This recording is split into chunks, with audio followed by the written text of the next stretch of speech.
Hello dear, welcome back to your channel CPR के concept of physics by Rajesh Kaushik.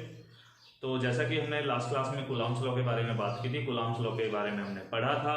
तो आज की क्लास में हमने जो डिस्कशन करना है वो हमारा मेन टॉपिक है numerical problems based on Coulomb's law. ठीक है, तो डिफरेंट टाइप के क्वेश्चंस हमारे सामने एग्जाम में प्लेसअप होते हैं डियर, इस कॉन्सेप्ट को लेके। ठीक है, तो आज की क्लास में हमने यही कॉन्सेप्ट कंटिन्यू करना है और ये है कि अभी हमने कूलॉम्स लॉ के बारे में पढ़ा नहीं है। ठीक है, तो वीडियो के डिस्क्रिप्शन में लिंक अवेलेबल है कूलॉम्स लॉ। ठीक है, तो वहाँ पे आप उस वीडियो को चेक कर सकते हो और उसके बाद आप न्यूमेरिकल के जो क्वेश्चंस होंगे हमारे उन्हें सॉल्व कर सकते हो। ठीक है, तो डियर सबसे पहले हमारे सामने एक क्वेश्चन आता है, बेसिक क्वेश्चन अभी हम यूज कर रहे हैं, स्टेप बाय स्टेप हम इंप्रूव करेंगे अपने लेवल को। ठीक है, तो फिलहाल हमारे सामने क्वेश्चन आता है कि हमारे पास कोई चार्ज है जिसकी वैल्यू है 4e। ठीक है, और एक दूसरा चार्ज है जिसकी वैल्यू है -e। 4e और चलो अभी हम लेके चल रहे हैं, दो चार्जेस हैं हमारे पास। Q1 कंसीडर करते हैं, दिस इज Q1 और दिस हमने कंसीडर कर लिया Q2। दो चार्जेस हैं 4e और e। ठीक है, अभी इनका जो नेचर है ना वो सेम नेचर है, मैग्नीट्यूड डिफरेंट है, लेकिन जो नेचर है दोनों चार्जेस का वो सेम है। क्वेश्चन कहता है कि कहीं रखे हुए किसी मीडियम में, नो प्रॉब्लम। अब क्वेश्चन आता है कि अगर इन दोनों के बीच की डिस्टेंस, कोई डिस्टेंस है, उसे चलो हम कंसिडरेशन में लेते हैं कि वो डिस्टेंस हमें गिवन है r। ठीक है, r है, या फिर हम कंसिडरेशन में लेते हैं, चलो कुछ भी कंसिडर कर सकते हैं, यहां पे हम जस्ट क्वेश्चन कर रहे हैं। ठीक है, टू चार्जेस हैं Q1 और Q2 separated by a distance r in a medium or we can say in a free space। ठीक है, अभी हम यहाँ पे फ्री स्पेस के रिगार्डिंग ही बात कर रहे हैं, मीडियम वाला कॉन्सेप्ट अलग है तो उसमें अलग कॉन्सेप्ट हम यूज करेंगे। ठीक है, तो अब क्वेश्चन का कहना है कि इन दोनों चार्जेस के रेस्पेक्ट में तीसरा चार्ज रखना है। उस तीसरे चार्ज को कहां रखें, कितनी डिस्टेंस पर रखें इस चार्ज से, 4e से कितनी डिस्टेंस पर रखा जाए कि जो नेट फोर्स लगे उस पर्टिकुलर चार्ज पर वो जीरो हो जाए। ठीक है, या फिर क्वेश्चन ये बन सकता है कि जो सिस्टम है वो इक्विलिब्रियम में आ जाए।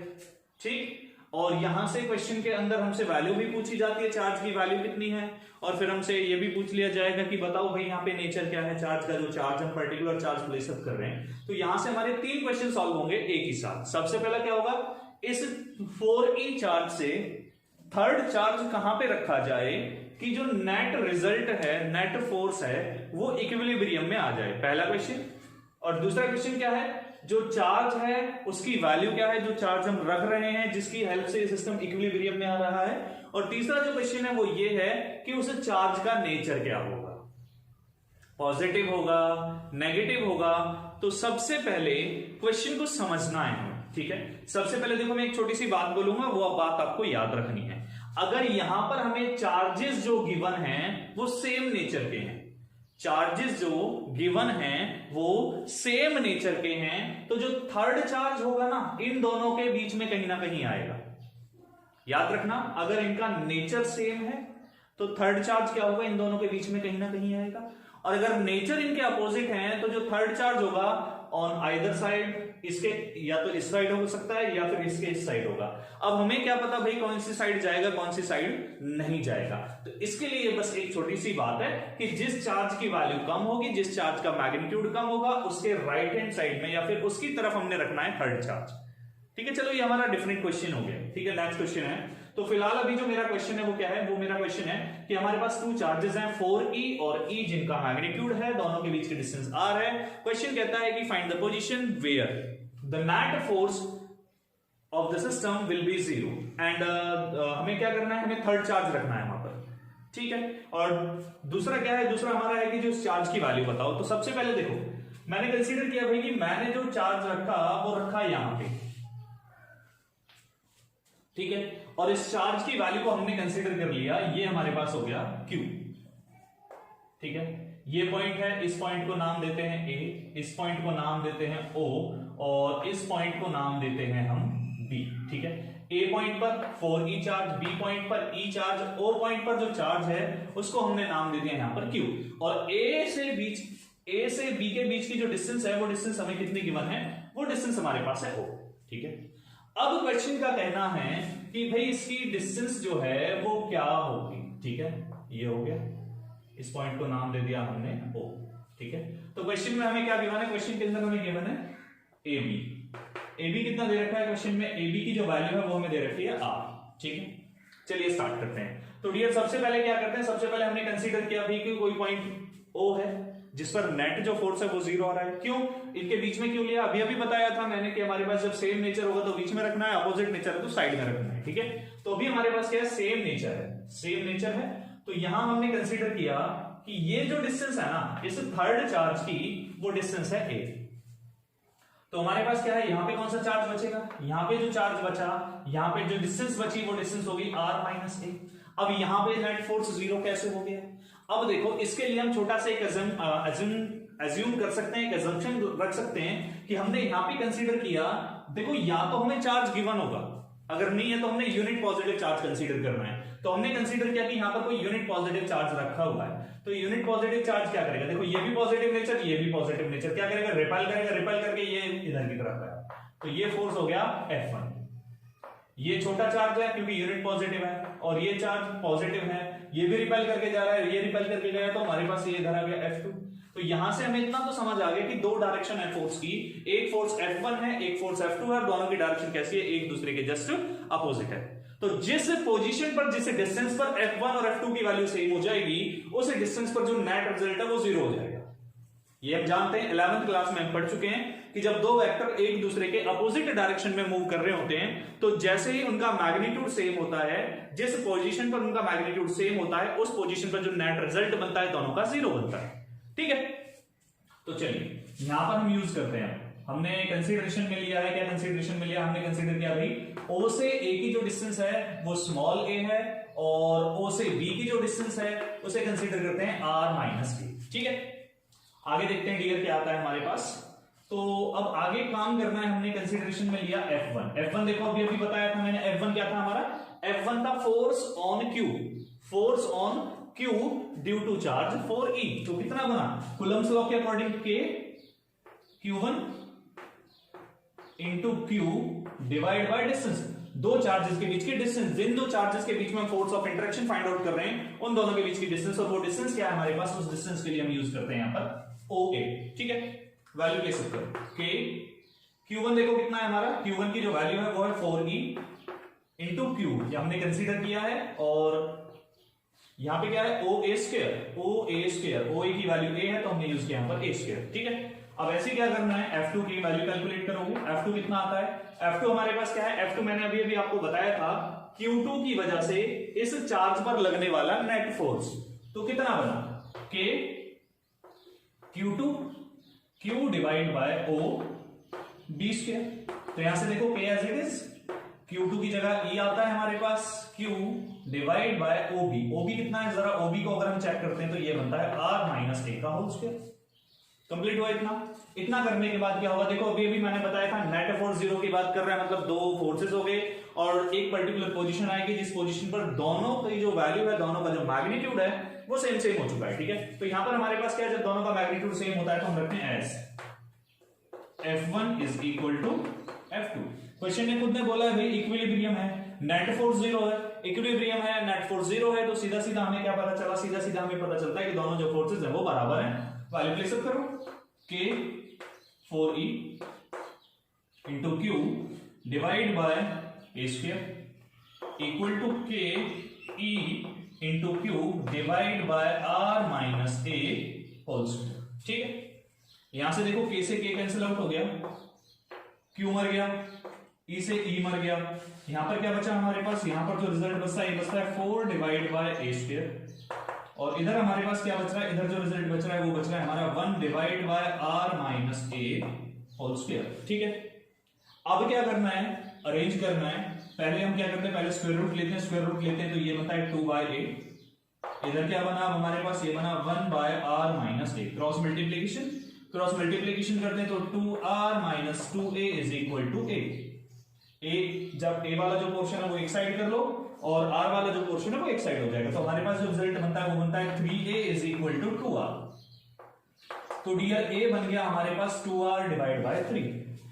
ए हमने क्या कंसीडर किया था, ए कंसीडर किया था स्मॉल ए जो था वो था ए से ओ के बीच की डिस्टेंस, ठीक है। तो यहां पर क्या है, अगर मैं किसी थर्ड चार्ज क्यू को, जिसकी वैल्यू क्यू है, उसे इस पोजीशन पर रखता हूं तो मेरा जो नेट फोर्स है वो क्या हो जाएगा, जीरो हो चुका है। जो नेट सिस्टम है पूरा का पूरा सिस्टम मेरा क्या करेगा, इक्विलिब्रियम में आ चुका होगा, ठीक है। अब मैंने क्या करना है, मेरे पास इसका जो दूसरा क्वेश्चन था, दूसरा क्वेश्चन क्या था मेरा, दूसरे क्वेश्चन में हमारे पास था कि भाई हमें बताना है इस चार्ज की वैल्यू क्या होगी, क्या करना है, चार्ज की वैल्यू बतानी है। अब देखो मैंने अभी अभी बोला है, क्वेश्चन ने खुद ने बोला है हमसे कि भाई जो O पॉइंट आया इक्विलिब्रियम की पोजीशन का, और जैसे ही इक्विलिब्रियम बनता है ना, तो देखो आपके पास जितना f ऑफ ए बी बनता है उतना ही f ऑफ ओ ए बनता है और उतना ही f ऑफ ओ बी बनता है। यानी कि फोर्स ए और बी के बीच में जितना लगेगा उतना ही फोर्स एफ ओ और ए के बीच में होगा और उतना ही फोर्स ओ और बी के बीच में होगा, ठीक है। अभी हमें कैलकुलेशन करनी है वैल्यू ऑफ चार्ज, या फिर मैं कह सकता हूं मैग्नीट्यूड ऑफ चार्ज। चार्ज का मैग्नीट्यूड कितना है, चलिए प्लेस अप करते हैं। मैग्नीट्यूड कैलकुलेट करना है तो हम यहां पे रख देते हैं F A B equal to F of O A. F A B कितना बनता है, के कूलम्ब्स लॉ के अकॉर्डिंग Q1 कितना है हमारा 4e इंटू Q2 की वैल्यू कितनी है E, डिवाइड बाय क्या है हमारे पास A से B के बीच की डिस्टेंस। A से B के बीच की डिस्टेंस क्वेश्चन में हमें गिवन है, दिस इज R, तो हमने यूज किया यहां पे, ये हो गया हमारा R स्क्वायर इक्वल टू आगे बढ़ो K, ठीक है, इंटू 4e। अभी देखना है कि FOA, O और A मींस ये दो पॉइंट देखो इसमें O और A पॉइंट कहां है, ये रहा, मतलब यहां का चार्ज कितना है 4e हमने रख दिया, ठीक है। इंटू में क्या बचा, इंटू में बचा E, चलो E रखते हैं। और दूसरा जो चार्ज है देखो O पॉइंट पर रखा हुआ है, O पॉइंट पर रखा हुआ जो चार्ज हमें कैलकुलेट करना है वो वैल्यू है Q, तो हमने Q रख दिया। और दोनों के बीच की डिस्टेंस क्या है हमारे पास, दोनों के बीच की डिस्टेंस है हमारी a स्क्वायर। कंप्लीट हुआ यहां तक। अब देखो डियर क्या करना है, K से K कैंसिल आउट हो गया और यहां पर देखो 4e से 4e मर गया, तो यहां पर क्या बचा हमारे पास, ये बनता है E divide by R square equal to Q divide by A square, ठीक है। तो अब देखो हमारे पास क्या बनता है, अभी यहाँ पे R है और यहाँ पे A है और हमें कैलकुलेट करना है Q।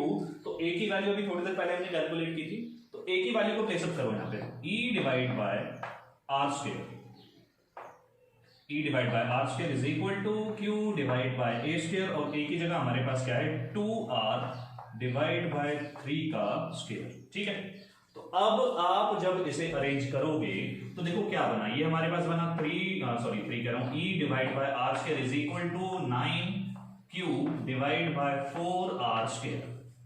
तो देखो R स्क्वायर से R स्क्वायर कैंसिल आउट हो गया हमारा। इसके बाद हम यहां से क्या लिख सकते हैं, हम लिख सकते हैं Q इज इक्वल टू, हमें Q कैलकुलेट करना था, तो ये हमारे पास बनता है 4E divide by 9, 4E divide by 9, ये हमारे पास क्या है Q है, ये आ चुकी है Q की वैल्यू, ठीक है। Okay complete. तो फटाफट इसे पहले नोट डाउन कीजिए, फिर अगला क्वेश्चन मैं आप लोगों के लिए एक छोटा सा प्लेसअप करने वाला हूं, उसे ट्राई करना, ठीक है। फटाफट नोट कीजिए इसे। ये हमारे पास होगी चार्ज की वैल्यू और ये है वो डिस्टेंस, जितने डिस्टेंस पर आने के बाद सिस्टम जो है मेरा इक्विलिब्रियम में होगा। ओके कीजिए कंप्लीट जल्दी।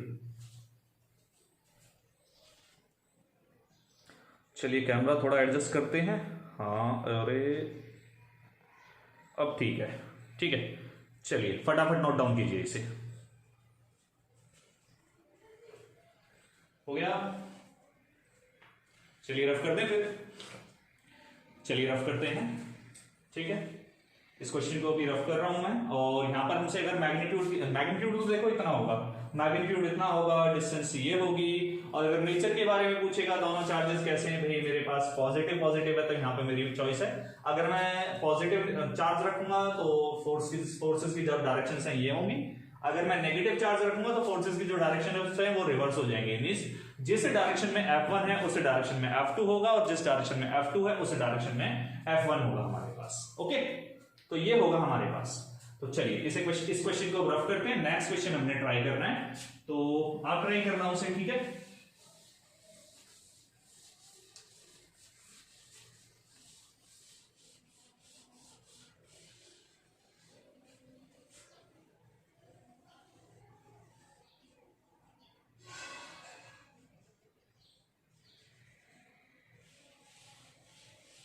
चलिए चार्जेस का जो मैग्नीट्यूड है वो सेम सेम ले लेते हैं, ठीक है। मीन्स अभी भी जो चार्ज है मेरे पास वो है 4e और एक है e, लेकिन जो e है ये है माइनस का, ठीक है। ये है पॉइंट A, ये है पॉइंट B। पॉइंट A पर जो चार्ज रखा हुआ है वो 4e है, पॉइंट B पर जो चार्ज रखा हुआ है वो e है माइनस का, ठीक है। और इन दोनों के जो बीच की डिस्टेंस है वो डिस्टेंस अभी भी हमारे पास r है। लेकिन अब क्वेश्चन कहता है कि हमें बताना है कि जो तीसरा जो चार्ज हमें रखना है, ठीक है, वो कहां रखें कि जो नेट फोर्स है वो 0 आ जाए। अब देखो छोटा सा पॉइंट मैं आपसे बोलूंगा यहां से, अभी थोड़ी देर पहले मैंने आपसे डिस्कशन किया था कि हमारे पास क्या था, हमारे पास था दो चार्जेस थे, दोनों सेम नेचर के थे, तो बीच में आया था, और अपोजिट नेचर है तो मैंने अभी थोड़ी देर पहले बताया था जो चार्ज है वो क्या करेगा, शिफ्ट हो जाएगा किधर की तरफ, on either side of the two charges, ठीक है। अब जो थर्ड चार्ज हमें रखना है, इक्विलिब्रियम का जो पॉइंट रखना है, मतलब जो नेट फोर्स की जो पोजीशन बनेगी वो नेट फोर्स की पोजीशन हमें देखनी है कहां बनेगी कहां नहीं बनेगी, ठीक है। तो सबसे पहले आपको, अब ये तो हमें पता चल चुका है कि ये पॉजिटिव नेचर, ये नेगेटिव नेचर, या तो इधर रखना है या इधर रखना है। अब मेन प्रॉब्लम है भाई कहां रखना, ठीक है। अब देखो, अगर मैं जस्ट देखो अभी बताऊंगा कहां रखना है फाइनली, लेकिन अभी मैं जस्ट एक पॉइंट क्लियर कर रहा हूं आपको। अगर मैं यहां पे रखता हूं, ठीक है, और मैंने बताया था आपको कि जो चार्ज हम प्लेस अप करने वाले हैं वो यूनिट पॉजिटिव चार्ज रहेगा, वो हमारे पास क्या रहेगा, यूनिट पॉजिटिव चार्ज रहेगा। चलो हमने कंसीडर किया भाई चार्ज हम यहां पे प्लेस अप कर रहे हैं और ये जो चार्ज है ये हमारा है यूनिट पॉजिटिव चार्ज, ठीक है। और अब देखो ये क्या करेगा, ये वाला फोर्स ये वाला चार्ज इस वाले चार्ज पर फोर्स लगाएगा रिपल्शन का, ये इधर गया, ये वाला चार्ज इस वाले चार्ज पर फोर्स लगाएगा अट्रैक्शन का, तो ये इधर आ गया। मींस यहां पर अगर हम बात करें F1 हमारे पास क्या है, A और O के बीच में लगने वाला फोर्स, ठीक है। ऐसे ही हम नाम देते हैं यहां पर F2 को। F2 हमारे पास क्या है, B और O के बीच में लगने वाला फोर्स। अरे आंसर तो मैंने ही बता दिया, ठीक है। तो अब क्या करना है आपको, जस्ट कुछ नहीं करना, वैल्यूज की सारी कंसीडरेशन वही चलेंगी। तो जस्ट यहां से हम कंसीडर करते हैं कि A से O के बीच की जो डिस्टेंस है वो A है, ठीक है। F1 F2 की वैल्यू कैलकुलेट करनी है और उसके बाद हमारा फाइनल आंसर आएगा, ठीक है डियर। तो यहां से ये क्वेश्चन सॉल्व हो जाएगा, ये क्वेश्चन था आपके लिए, ठीक है। तो ट्राई करना है, इसे ट्राई करना है और आंसर कमेंट में आंसर देना है इसका, कितना आ रहा है कितना नहीं आ रहा है आपका, ठीक है। चलिए आगे बढ़ते हैं फिर हम नेक्स्ट टॉपिक के मतलब नेक्स्ट टाइप के न्यूमेरिकल के पास। कूलम्ब्स लॉ से बेस्ड जो नेक्स्ट टाइप का न्यूमेरिकल बनता है वो क्या आता है क्या नहीं आता है, इसके बारे में हम बात करते हैं, ठीक है। चलिए तो इसे रफ करते हैं आप।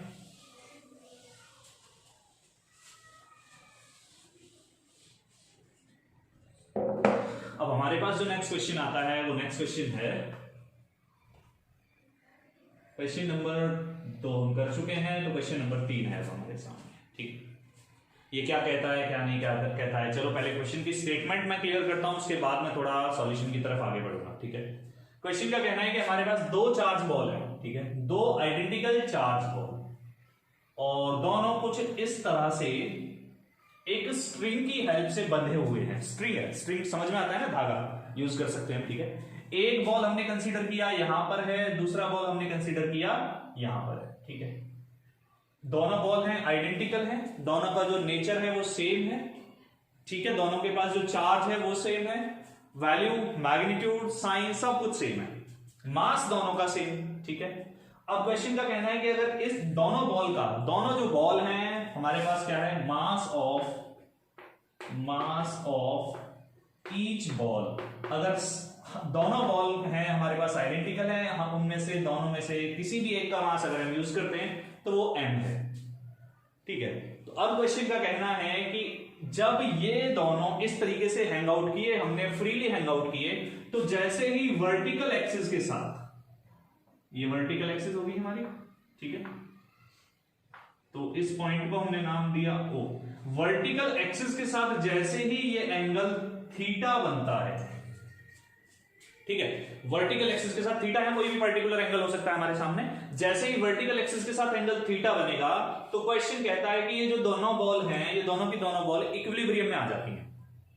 इक्विलिब्रियम समझ में आ रहा है ना, इक्विलिब्रियम का मतलब जो नेट फोर्स है वो जीरो, नेट फोर्स है वो जीरो, ठीक है। इक्विलिब्रियम का सीधा सीधा मीनिंग ये बनता है हमारे पास। तो अब क्वेश्चन कहता है भाई इन दोनों बॉल के पास चार्ज कितना है, क्या कैलकुलेट करना है? दोनों बॉल का चार्ज, यानी चार्ज ऑफ ईच बॉल बताना है हमें। क्वेश्चन में रिपीट कर रहा हूं, दो बॉल थी, दोनों का मास m था, किसी स्ट्रिंग से बंधे हुए थे, और जो स्ट्रिंग की लेंथ है वो स्ट्रिंग की लेंथ हमारे पास है l। ठीक है, a और b हमने दो बॉल कंसीडर कर लिए, ये a है हमारे पास और ये वाली जो बॉल है वो है b। ठीक है, अब यहां पर एक बात आपको याद रखनी है, दो बॉल हो गई, दोनों के बीच में स्ट्रिंग लगा, लेंथ से कनेक्ट कर दिया हमने, और ये वाला जो पॉइंट है रिजिड पार्ट है। ठीक है, ये हमने कहीं बांध दिया इसे। अब क्वेश्चन कहता है कि जैसे ही दोनों बॉल मींस ये भी और ये भी, ये थीटा एंगल बना रहा है, ये भी इधर थीटा बना रहा है, ये भी इधर थीटा बना रहा है, जैसे दोनों एंगल जो है वो थीटा थीटा एंगल बनाते हैं वर्टिकल के साथ, तो उसके बाद क्या होता है, दोनों जो बॉल हैं वो इक्विलिब्रियम में आते हैं। और अब क्वेश्चन का कहना है भाई चार्ज बताना है। क्वेश्चन तो हमारा ये है। इस क्वेश्चन में थोड़ा सा और वेरिएशन हो सकता था, ये नहीं बोलता कि थीटा थीटा दोनों ने बनाया, वो कह देता कि दोनों बॉल्स ने जो एंगल बना दोनों बॉल के बीच का वो एंगल 2 थीटा है, वो एंगल 2 थीटा है, तो चार्ज बताना है। सब तब भी यही कहानी लगती। ठीक है, तो अभी हम कैलकुलेट करने जा रहे हैं चार्ज ऑफ ईच बॉल। ठीक है, तो करें शुरू। चलिए शुरू करते हैं, देखते हैं सॉल्यूशन क्या बनता है इसका। तो डियर सबसे पहले देखो हमसे बात की जा रही है चार्ज कैलकुलेट करना है, तो आइडेंटिकल है तो हम कंसीडर करते हैं let charge on each ball. हर किसी बॉल के पास जो चार्ज है उस चार्ज को हमने कंसीडर कर लिया Q। ठीक है, चार्ज को क्या कंसीडर किया हमने? Q कंसीडर कर लिया। ठीक है, अब चार्ज Q कंसीडर किया है, दोनों बॉल का है। ठीक है, दोनों का है, याद रखना आइडेंटिकल है दोनों, इसलिए हमने दोनों का चार्ज कंसीडर कर लिया। अब क्या करें भाई, हमसे कह रहा है कि इक्विलिब्रियम भी है और चार्ज पूछ रहा है, फोर्स तो दे नहीं रखा इसने, तो चार्ज कैसे निकाले। और एक और चीज इस क्वेश्चन में गिवन है कि इन दोनों के बीच का जो सेपरेशन है ना, वो सेपरेशन हमारे पास है। चलो सेपरेशन हमें नहीं पता सेपरेशन नहीं है हमारे पास क्वेश्चन में, सेपरेशन हमें कैलकुलेट करना पड़ेगा। ठीक है, इस पॉइंट को हमने मान लिया, ये डिस्टेंस हमारे पास a है। अब ये भी बताया था, ये वाला स्फीयर हो गया a। ठीक है, और ये जो ये वाला स्फीयर हमारा ये हो गया b। ठीक है, तो करें सॉल्यूशन। तो चलिए इनमें से किसी भी एक स्फीयर पर नेट कहानी हमें यूज करनी है सारी की सारी, तो किसी पर भी यूज कर सकते हैं, चाहे a पर करें चाहे b पर करें। चलो देखो यहां पर हमने l कंसीडर कर लिया, तो हम b पर कंसीडर कर लेते हैं। अब डियर आपको एक बात याद रखनी है, क्या रखना है कि हमारे पास क्या है, देखो जब हमने फ्रीली हैंग आउट कर रखा है तो ग्रेविटी क्या करेगी, ग्रेविटी उसे नीचे खींचेगी। ग्रेविटी नीचे खींच रही है, तो ग्रेविटी की वजह से नीचे गया, तो ये कौन सा बना, ये बना हमारा mg, force due to gravity. ठीक है, अब हमें इतना भी पता है, क्या पता है, इतना भी पता है कि ये जो बॉल है नीचे नहीं गिर रही है। जब बॉल नीचे नहीं गिर रही है इसका मतलब इस बॉल को कोई ऊपर की तरफ खींच रहा है। ठीक है,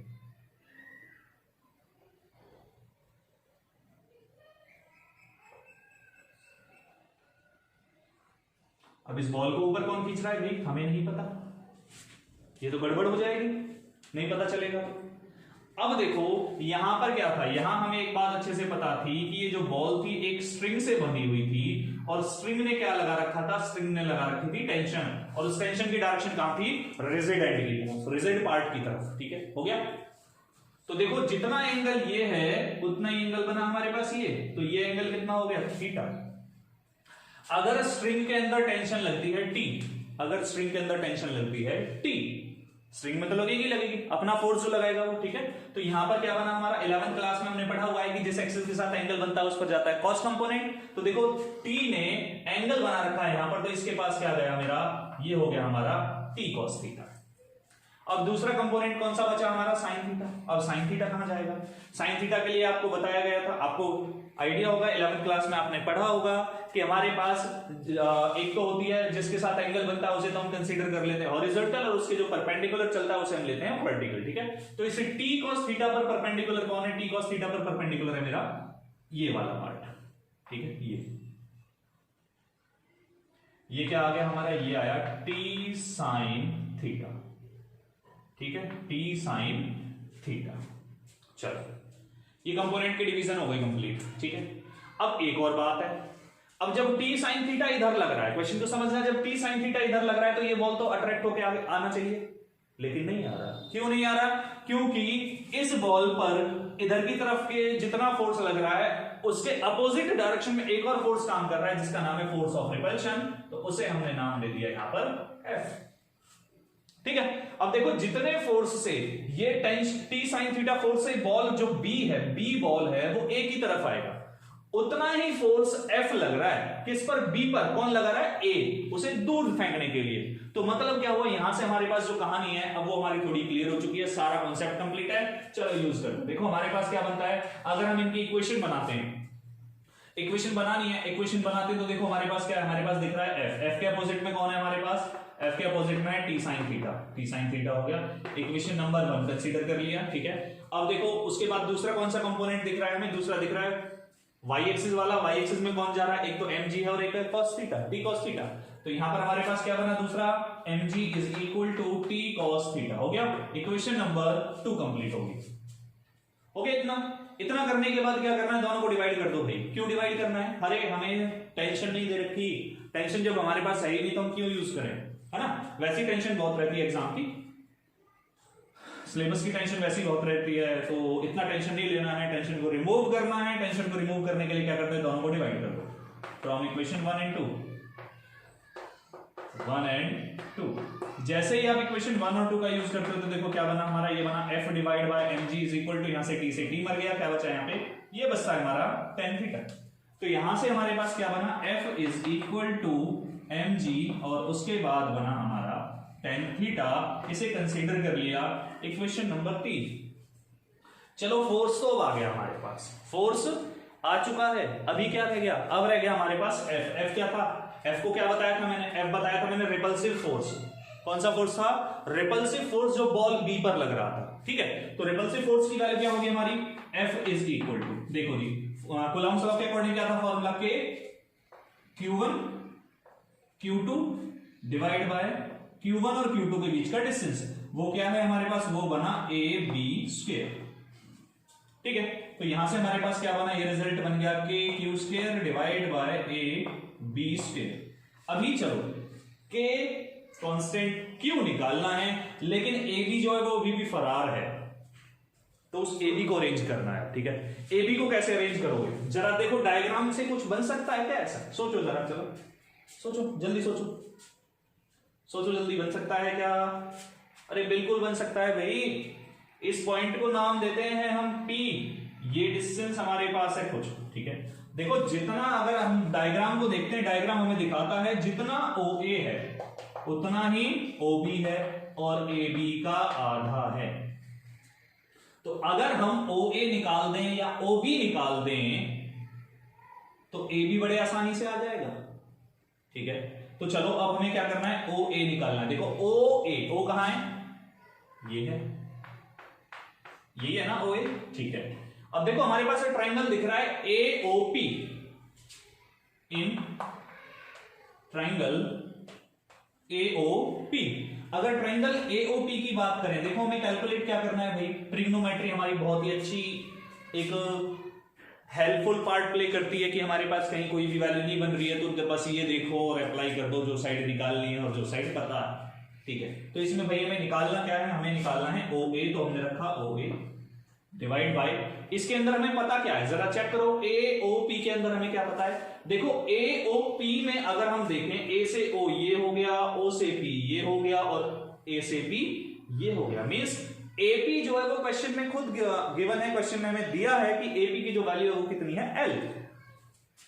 तो यहां से हमने यूज किया AP divide by OP is equal to L। अब देखना है डियर कौन सा ट्रिग्नोमेट्री का रेशियो बनता है। देखो यहाँ पे एंगल है, एंगल के सामने वाले को बोला जाता है परपेंडिकुलर। एंगल, एंगल के सामने वाला हो गया परपेंडिकुलर, तो हो गया परपेंडिकुलर और ये हो गया हाइपोटेन्यूज। तो परपेंडिकुलर बाय हाइपोटेन्यूज क्या होता है, परपेंडिकुलर बाय हाइपोटेन्यूज होता है हमारे पास साइन थीटा। कंप्लीट, प्रोसीड करें आगे, आगे प्रोसीड करते हैं तो देखते हैं क्या बनता है हमारे पास। देखो OA हमें कैलकुलेट करना है, तो OA हमने यहीं पे रखा, AP हमें पता था तो AP दूसरी साइड लेके गए, इनटू में क्या बना हमारा साइन थीटा। अब देखो AP तो भाई क्वेश्चन में हमें गिवन है, AP कितना है, AP की वैल्यू है L, तो OA कितना बनता है, OA is equal to L sine theta. L sin theta. ठीक है, ओ ए आ चुका है। अब हमें एक बात अच्छे से पता है कि जो ए बी है वो कितना है, वो ट्वाइस ऑफ ओ ए है, तो वैल्यू रखो A B is equal to twice of O A. जरा ओ ए देखते हैं, ओ ए अभी निकाला है हमने, एल साइन थीटा आया था, तो एल साइन थीटा बन गया। तो इस ए बी की वैल्यू को यहां से उठाना है और इसे चलो इक्वेशन कंसीडर कर लेते हैं 4। इक्वेशन नंबर 4 में प्लेस करें। चलिए, तो इक्वेशन 4 के अंदर जैसे ही आप एपी की वैल्यू रखते हो तो क्या बनता है, F is equal to K Q square divide by A B square. A B कितना आया, ए बी हमारे पास आया भैया, ये भी कैलकुलेट किया है, ये था 2l sin थीटा का होल स्क्वायर, इतना बन गया। अब क्या करना है, इक्वेशन नंबर 5, ठीक है, इक्वेशन नंबर 5 और इक्वेशन नंबर 3 का कंपैरिजन करना है। From equation 3 and 5। देखो, अगर आप 3 और 5 का कंपैरिजन करते हो तो ऑलमोस्ट सारी चीजें हमारे पास हैं। तो हमारे पास बनता है K Q square divide by 4l square sine square theta equal to 4l square sine square theta equal to कहां गया, इक्वल टू में हमारे पास ये था और ये हमारे पास है यहां पर mg और उसके साथ बना tan थीटा। अरे हमें तो भाई ओनली q चाहिए, अरेंज कर लो, बाकी तो सारी चीजें नॉन है हमारे पास। q square is equal to कितना बना, q स्क्वायर बन गया हमारे पास 4l square sine square theta into mg tan theta divide by क्या बचा हमारे पास, डिवाइड बाय रह गया k। हमें किसकी जरूरत है भाई, हमें तो ओनली q चाहिए। ये क्या आ रहा है हमारे पास, ये आ रहा है q स्क्वायर, हमें वैल्यू की जरूरत है q की, तो क्या करना है, वैल्यू प्लेस अप करो। तो q कितना बना, q is equal to square root of 4l square sine square theta, थोड़ा और लिखते हैं, 4l square sine square theta mg tan theta divide by k। ये हमारे पास क्या आती है, ये आती है सिंगल चार्ज, जो बॉल का सिंगल चार्ज होगा उसकी वैल्यू। ओके, चलिए फटाफट नोट डाउन कीजिए, फिर अगला क्वेश्चन करेंगे। जल्दी नोट डाउन कीजिए।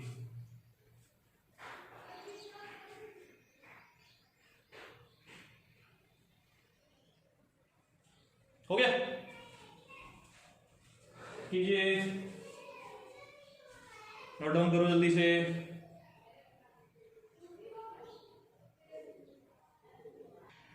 हो गया, चलिए रफ कर देते हैं, नेक्स्ट क्वेश्चन की तरफ चलते हैं। कंप्लीट हुआ ना, चलिए नेक्स्ट क्वेश्चन देखते हैं। क्वेश्चन नंबर 4 क्या बनेगा, बनाते हैं सॉल्यूशन इसका, देखते हैं।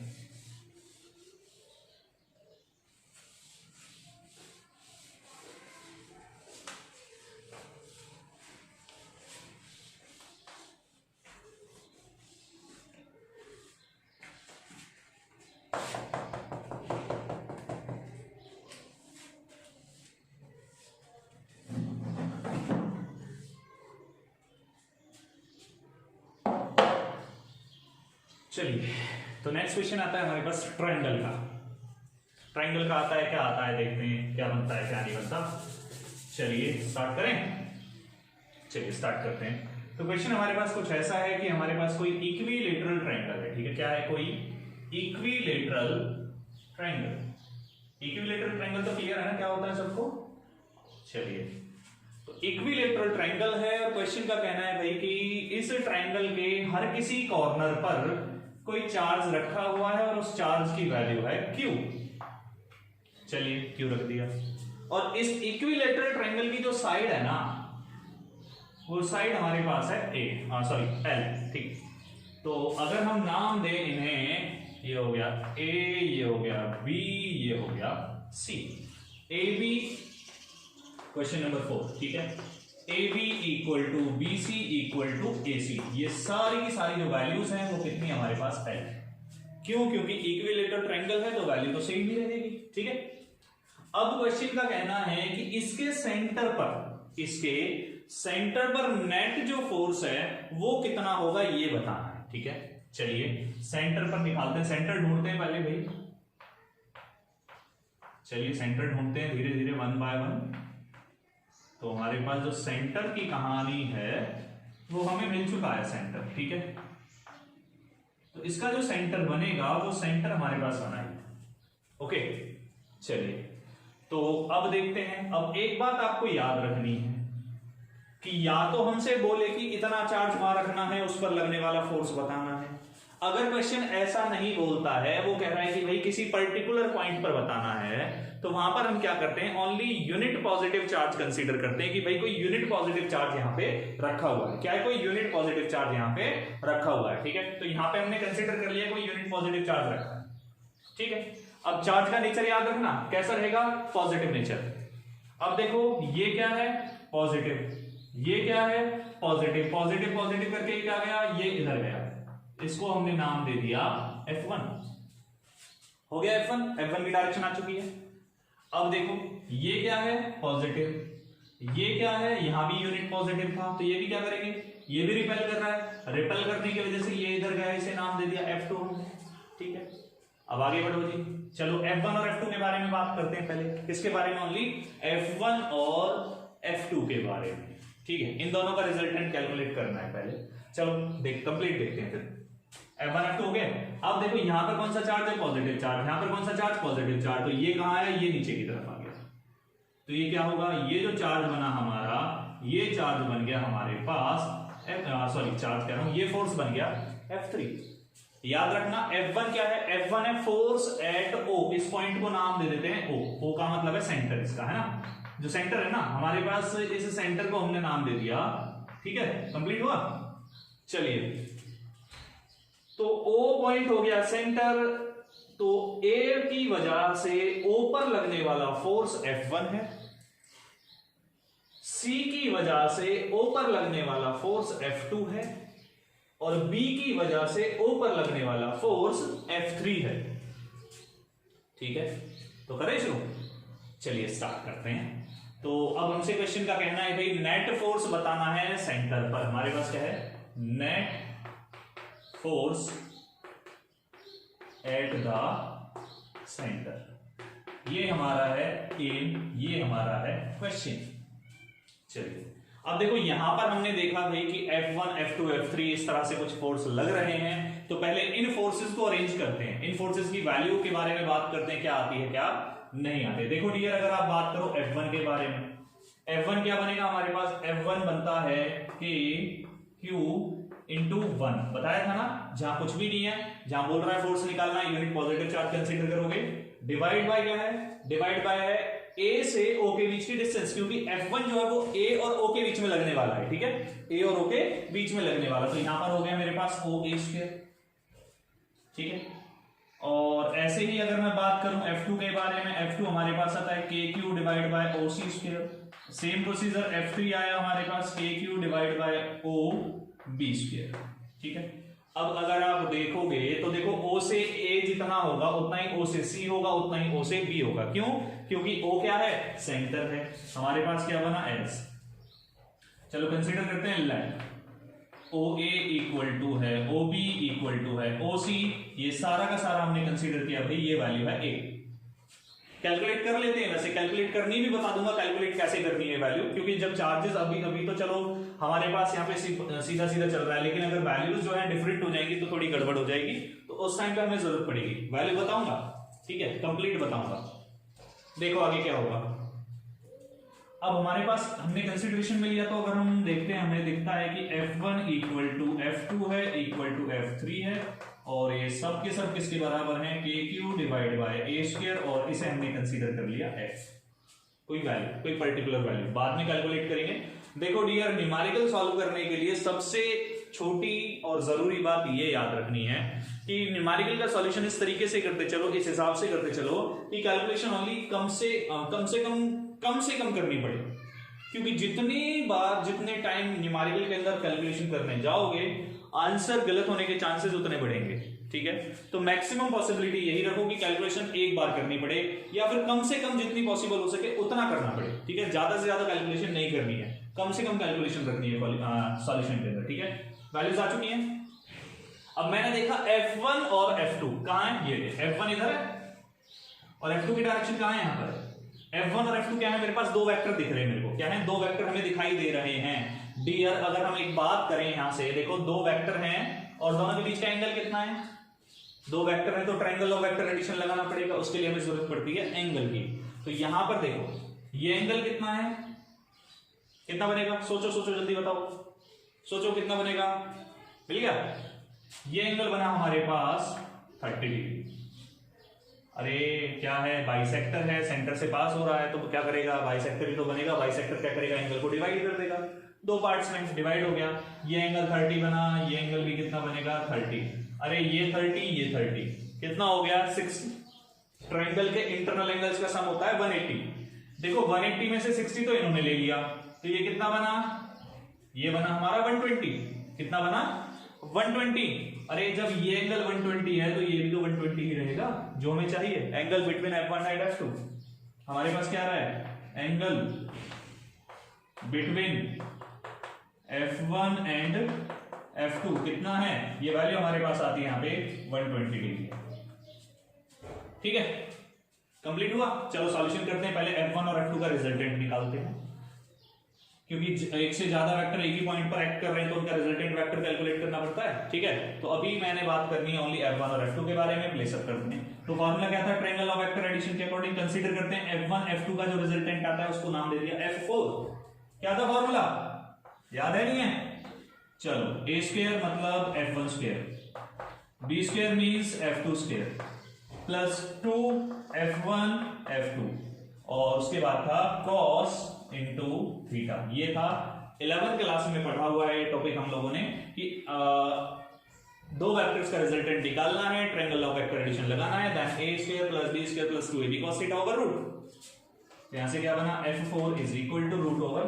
देखो हमने कंसीडर किया भाई F1 की वैल्यू f है, तो हो गया f square plus f square plus 2 F1 into f हो गया f स्क्वायर cos थीटा कितना है? थीटा की अगर हम बात करते हैं तो थीटा हमारे पास है 120, तो यहां से कितना बना? F4 इक्वल टू, देखो ये कितना बन गया? f square plus f square, ये हो गया 2f स्क्वायर। ठीक है, cos 120 होता है -1/2 into 2f square, cancel out हो गया। कितना बना? ये हमारे पास बनता है ओनली, ये रिजल्ट बनता है रूट ऑफ f स्क्वायर। अरे 2 कट गया, 2 मरने के बाद क्या बना? 2f square minus f square, कितना बनेगा? Only f square over root. ठीक है, तो हमारे पास क्या बना? यहां से अगर हम F4 की वैल्यू की बात करते हैं तो F4 कितना आया भाई? F4 की वैल्यू भी आती है हमारे पास f। F4 भी क्या आता है? f आता है। इसके बाद क्या करना है?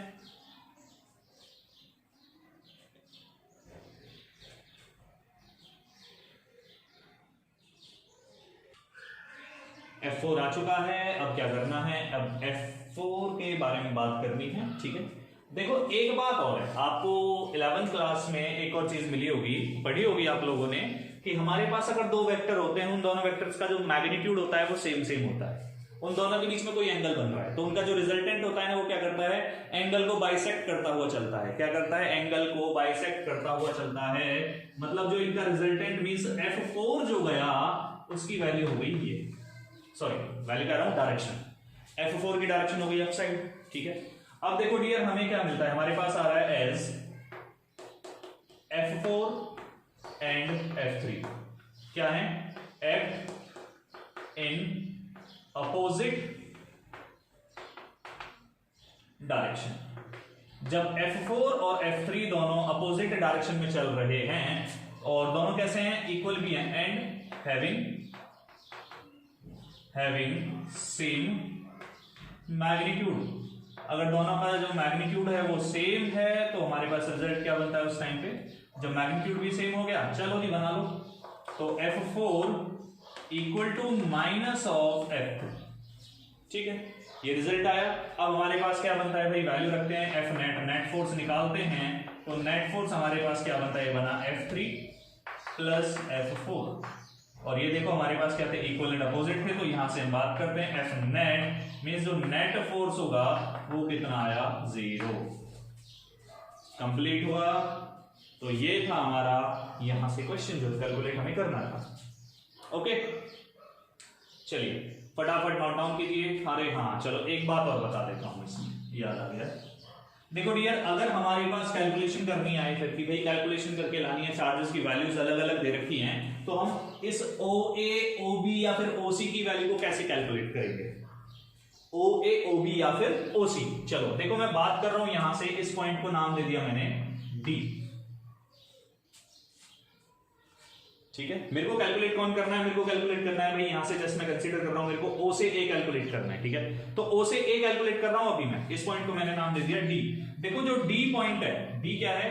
D है मेरा बाइसेक्टर। क्या है? D है हमारा बाइसेक्टर। किसका बाइसेक्टर है? D बाइसेक्टर है, बाइसेक्टर ऑफ AC, ठीक है। तो हमें क्या करना है? हमें ये वाली डिस्टेंस निकालनी है, याद रखना ये डिस्टेंस, ठीक है। तो हमारे पास क्या बनता है? जो हमें कैलकुलेट करना है वो ऑफसाइड मींस हमें कैलकुलेट करना है OA डिवाइड बाय, पता क्या है इसमें? देखो ये डिस्टेंस मैं ऑलरेडी बोल चुका हूं, बाइसेक्टर है तो भाई ये कितना बना? ये बन गया AD। अरे कंप्लीट था L, तो हाफ कितना बनेगा? L/2। चलो कौन सा ट्रिग्नोमेट्री का रेशो बनता है? ये क्या है? देखो एंगल यहां पर है, ये परपेंडिकुलर हो गया, ये बेस हो गया, तो बेस और ये हो गया हाइपोटेन्यूज। तो बेस बाय हाइपोटेन्यूज होता है वो तो होता है कॉस, लेकिन यहाँ क्या बन रहा है? यहाँ हाइपोटेन्यूज बाय बेस बन रहा है, तो ये बना सेक। तो हम लेते हैं यहाँ पर, ये हमारे पास बना सेक थीटा। सेक थीटा, और थीटा कितना है हमारा? 30 डिग्री। OA कैलकुलेट करना है, AD की वैल्यू है L/2, और सेक 30 कितना होता है? सेक 30 होता है हमारे पास 2 डिवाइड बाय √3। 2 से 2 कैंसिल आउट हो गया, कितना बना हमारे पास? L/3। तो अगर डिस्टेंस हमें कैलकुलेट करनी होगी तो मैथ्स का यूज करेंगे, इस तरीके से हमारे पास डिस्टेंस आ जाएगी, ठीक है। ओके चलिए फटाफट नोट डाउन कीजिए, फिर अगला क्वेश्चन आप लोगों के लिए होमवर्क में प्लेसअप होने वाला है, जल्दी फटाफट नोट डाउन कीजिए।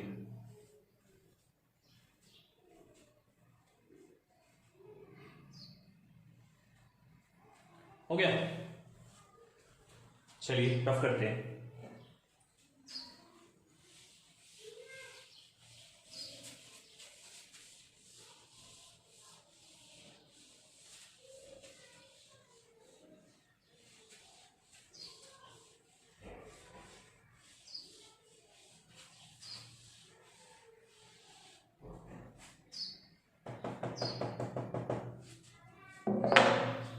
चलिए, अरे इसे तो भूल गए रफ करना, इसे भी रफ करते हैं।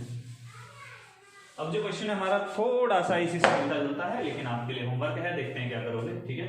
ये क्वेश्चन आपका होमवर्क, ट्राई कर रहे हैं इसे। तो यहां से अगर हम बात करते हैं, हमारे पास क्वेश्चन अभी भी कुछ ऐसा ही है कि हमारे पास कोई इक्विलेटरल ट्रायंगल है, ठीक है, और ये हमारे पास हो गया चार्ज, चलो Q, ये भी Q और ये भी Q। अब क्वेश्चन कहता है कि इस पॉइंट M पर, पॉइंट M पर, M जो है वो क्या है? बेसिकली इन दोनों का मिड पॉइंट। चलो इसे नाम दे दिया A, इसे नाम दे दिया B, ये हो गया पॉइंट M और ये हो गया पॉइंट C, ठीक है। अब हमारा क्वेश्चन ये है कि हमें बताना है भाई कि पॉइंट M पर कितना चार्ज रखें कि पॉइंट M पर हमें जो नेट फोर्स मिले वो 0 मिले, ठीक है। क्वेश्चन क्लियर है ना? कि पॉइंट M पर कितना चार्ज रखा जाए कि जो पॉइंट M पर लगने वाला जो नेट फोर्स लगे वो नेट फोर्स हमारा 0 हो जाए। और अभी भी कहानी वही है कि जो साइड है हमारे पास, वो साइड हम कंसीडरेशन में ले रहे हैं कि वो है L, ठीक है। कंप्लीट हुआ? ये आपका क्वेश्चन है, ट्राई करना, ठीक है। और अगले क्वेश्चन की तरफ हम चल रहे हैं। अभी तक हमने कैलकुलेट किया था नेट फोर्स सेंटर पर, अब हमारे सामने क्वेश्चन आ सकता है भाई किसी भी वर्टेक्स पर निकालने के लिए बोला जा सकता है, ठीक है, किसी भी वर्टेक्स पर। चलिए अरेंज करते हैं पहले। तो ये हमारा है नेक्स्ट क्वेश्चन। तो हमने कंसीडर किया हमारे पास क्या है? हमारे पास कोई ट्रायंगल है, ये ट्रायंगल हो गया, और ट्रायंगल अभी भी हम लेके चल रहे हैं कि ट्रायंगल जो है हमारा इक्विलेटरल ट्रायंगल ही है, ठीक है। सारी असम्पशंस वही हैं। यहां हमारे पास जो साइड थी L, ठीक है, यहां पर जो चार्ज कंसीडर कर रहे हैं, चलो ये जो चार्ज हो गया हमारा 3 माइक्रोकूलम हो गया, ये जो चार्ज हो गया हमारे पास ये हो गया 1 माइक्रोकूलम, ठीक है।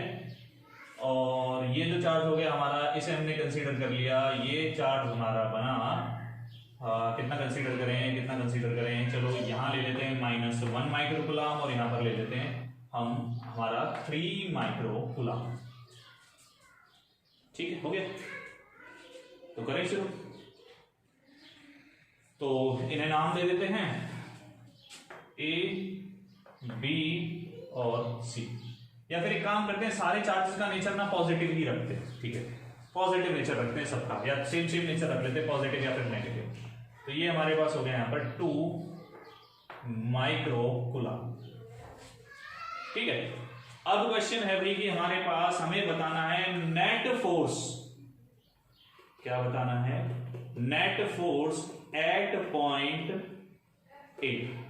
ठीक है, ए पर जिस हिसाब से निकलेगा उसी हिसाब से बी पर निकलेगा, उसी हिसाब से पॉइंट सी पर निकलेगा। मींस हर किसी वर्टेक्स पर कैलकुलेट करने के लिए जो कॉन्सेप्ट लगेगा वो कॉन्सेप्ट सेम होगा। ठीक है, चलिए कैलकुलेट करते हैं। नेट फोर्स एट पॉइंट, कौन सा पॉइंट है हमारे पास? पॉइंट हमने यूज कर लिया भाई, पॉइंट है हमारा ए। ये हमें क्या करना है? कैलकुलेट करना है। ठीक है, तो देखो पॉइंट ए को कवर कौन कौन कर रहा है? कवर कर रहा है एक तो 3 माइक्रो कूलम भी अपना इफेक्ट देगा, 1 माइक्रो कूलम भी अपना इफेक्ट देगा। तो देखते हैं क्या क्या बनेगा। चलो इसमें नाम दे दिया हमने F1। F1 हमारे पास क्या है? F1 को हम नाम देते हैं फोर्स ऑन, इस पर है 2 micro coulomb due to 3 micro coulomb. ठीक है, सेम प्रोसीजर F2 को हम नाम देते हैं यहां पर force on 2 micro coulomb due to 1 micro coulomb. ठीक है, ये तो होगी फोर्सेस की वैल्यू। अब हमें क्या करना है? अब इन फोर्सेस की वैल्यू के बेसिस पे ही चलो हम अब क्या करते हैं, चलो पहले वैल्यू कैलकुलेट कर लेते हैं कि क्या बनेगी क्या नहीं बनेगी, डायरेक्शन तब बात कर लेंगे। ठीक है, देखो F1 कितना बनता है हमारा? F1 हमारा बना, फॉर्मूला क्या था? K Q1। F1 हमने नाम दिया है 2 और 3 के बीच में, तो ये कितना बना हमारा? ये बन गया 2 micro coulomb into 3 micro coulomb divide by क्या है हमारे पास? डिवाइड बाय बना इन दोनों के बीच की डिस्टेंस, और डिस्टेंस हमारे पास है L, तो जस्ट हम कंसीडर करते हैं B से। ये हमारे पास हो गया AC स्क्वायर। ठीक है, मीन्स आप इसे कितना लिख सकते हो? आप इसे लिख सकते हो F1 is equal to 2 into 3 हो गया 6 इंटू 10 टू पावर माइक्रो है, माइक्रो को कन्वर्ट करोगे तो -12 हो चुका है। ठीक है, K डिवाइड बाय AC देखो ये है A, ये है C, क्या है? इक्विलेटरल ट्रायंगल है, तो दोनों की डिस्टेंस जो है सेम चलेगी, तो हो गया L स्क्वायर। अब क्या करना है? अब हमें कैलकुलेट करना है F2। Same procedure, F2 calculate करके लाओगे, कितना बना? K 2 micro coulomb into 1 micro coulomb divide by F2 किसका था? F2 हमने कंसीडर किया था 2 और 1 के बीच में, 2 माइक्रो कूलम और 1 माइक्रो कूलम के बीच में, तो ये हमारे पास कितना बना? यहाँ पर ये बन गया L स्क्वायर। ठीक है, वैल्यू क्या बनेगी जरा देखो। F2 is equal to 2 into 1 हो गया 2, 10 टू पावर -12 K डिवाइड बाय L स्क्वायर। ठीक है, ये F1 और F2 की वैल्यू। अब हमें क्या करना है? हमारा काम है भाई, हमें कैलकुलेट करना है यहां पर लगने वाला नेट फोर्स। देखो ये कैसा नेचर है? पॉजिटिव। ये कैसा नेचर है? पॉजिटिव। पॉजिटिव क्या करेगा? पॉजिटिव रिपेल करेगा, ये इधर भागा, चला गया।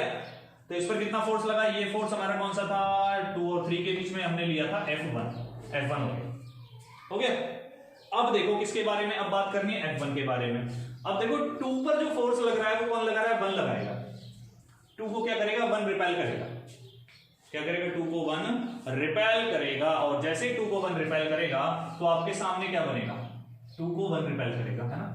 देखो आपने एक बात छोटी सी पढ़ी होगी, पढ़ी क्या होगी मतलब हमने कूलम्ब्स लॉ वेक्टर फॉर्म पढ़ा था, उसमें हमने पढ़ा था कि जितना 2 माइक्रो कूलम 1 माइक्रो कूलम पर लगाएगा उतना ही force 1 micro coulomb 2 micro coulomb पर भी लगाएगा, लेकिन जो डायरेक्शन है वो क्या होगी? इनकी अपोजिट होगी। ठीक है, तो मेरे को क्या करना है? मेरे को कैलकुलेट करना है force on 2 micro coulomb due to 1 micro coulomb. Repeat कर रहा हूं, force on 2 micro coulomb due to 1 micro coulomb. ठीक है, तो जो इस पर फोर्स लगेगा उसकी जो डायरेक्शन मिलती है, उसकी डायरेक्शन मेरे को क्या मिलती है? डायरेक्शन मिलती है हमें कुछ ऐसी। ये क्या हो गया? F2। ये क्या हो गया हमारे पास? ये वैल्यू होती है F2 की। अब क्या कैलकुलेट करना है भाई हमें? अब तो बस इनका नेट रिजल्टेंट निकालना है। तो उससे पहले एक बात और अगर हम देखते हैं हमें क्या दिखता है, देखो ये एंगल कितना था, इक्विलेटरल ट्रायंगल था 60 डिग्री, ये भी कितना बनेगा 60 डिग्री ही बनेगा। देखो वैल्यू हमारे पास है दोनों के बीच में, ठीक है। हमारे पास अब क्या बनता है, अगर हम फॉर्मूला कैलकुलेट करने जाते हैं तो हमारे पास रिजल्ट इन दोनों का आता है, net force F is equal to F1 square plus F2 square plus 2 F1 F2 cos angle बना हमारा 60 डिग्री, हमने यूज किया cos 60, ठीक है। कंप्लीट हुआ यहां तक का। इसके बाद क्या करना है डियर, आपने वैल्यू रखनी है और कैलकुलेशन हो जाएगी, कंप्लीट हो जाएगा ना। तो इसी तरीके से सेम प्रोसीजर आपने अप्लाई करना है, कहां पे 1 और 3 के लिए भी ऐसे कैलकुलेट करोगे 1 पर, फिर कैलकुलेट करके लाओगे 3 पर। देखो अगर मैं 1 पर बात करूं, 1 पर ये भी रिपेल कर रहा है, ये भी रिपेल कर रहा है, तो रिपेल करके ये बेचारा इधर भाग गया, फिर उसके बाद ये रिपेल कर रहा है, रिपेल करके ये इधर गया, है ना, ठीक है। तो कैलकुलेशन करनी है, सेम प्रोसीजर चलेगा, ट्राई करना सॉल्व, ठीक है। अगर कोई प्रॉब्लम रहती है क्लियर कर लेना, कमेंट सेक्शन में कमेंट करके अपना डाउट आप क्लियर कर सकते हो अगर कोई डाउट रहता है, ठीक है। चलो फटाफट इसे नोट डाउन कीजिए, जल्दी से नोट डाउन करना है।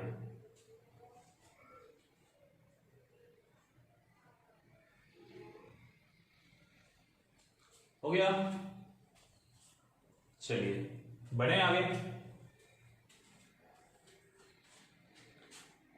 तो डियर आगे बढ़ते हैं फिर अब, ठीक है।